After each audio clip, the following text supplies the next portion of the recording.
Sudah dibantai sejak awal, Arianto Misel rela di Kuba dimiliki bangsa lain.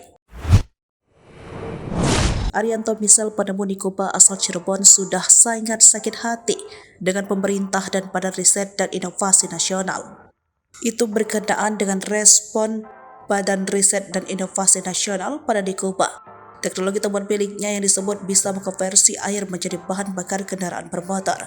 Sementara pabrikan Ferrari dan Lamborghini dikabarkan tertarik dengan teknologi ciptaan Arianto Misel.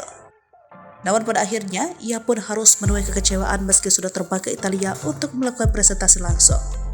Badan Riset dan Inovasi Nasional sendiri sejak awal melontarkan keraguan pada Dikuba, alumnus Universitas Indonesia itu. Padahal Dikuba sebelumnya sudah diaplikasikan pada sejumlah kendaraan dinas Kodam 3 Siliwangi Cirebon. Terbaru, mereka menawarkan memberi fasilitas dan pendanaan untuk riset lebih lanjut Nakuba. Akan tetapi tawaran itu ditolak mentah-mentah oleh Arianto Misel. Sejak ramai dan viral di media sosial, Nikuba Arianto Misel memantik Badan Riset Inovasi Nasional untuk angkat bicara. Namun peneliti media Denny Siki Karunudin menegaskan Nikuba bukan mengubah bahan bakar fosil dengan menghasilkan hidrogen dan air. Akan tetapi Nikuba disebut Denny adalah perangkat yang bisa menjadi solusi untuk penghemat bahan bakar. Selain itu, Nikuba juga dinilai bukan teknologi atau inovasi baru karena peranti sejenis sudah banyak di pasaran. Pernyataan-pernyataan dari Badan Riset Inovasi Nasional itu sepertinya membuat Arianto Misel sakit hati dan merasa sama sekali tidak dihargai. Arianto Misel pun kesal dan muak dengan Badan Riset Inovasi Nasional yang justru tertarik meneliti Nikuba lebih jauh lagi.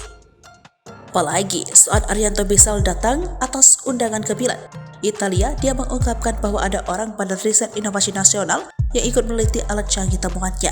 Pada saat itu juga Arianto melihat kedatangan orang Badan Riset Inovasi Nasional yang justru ingin ikut meneliti di Kuba. Arianto geram dengan badan riset tersebut yang kemudian melakukan pendekatan padahal sebelumnya membuat pernyataan tidak percaya terhadap di Kuba.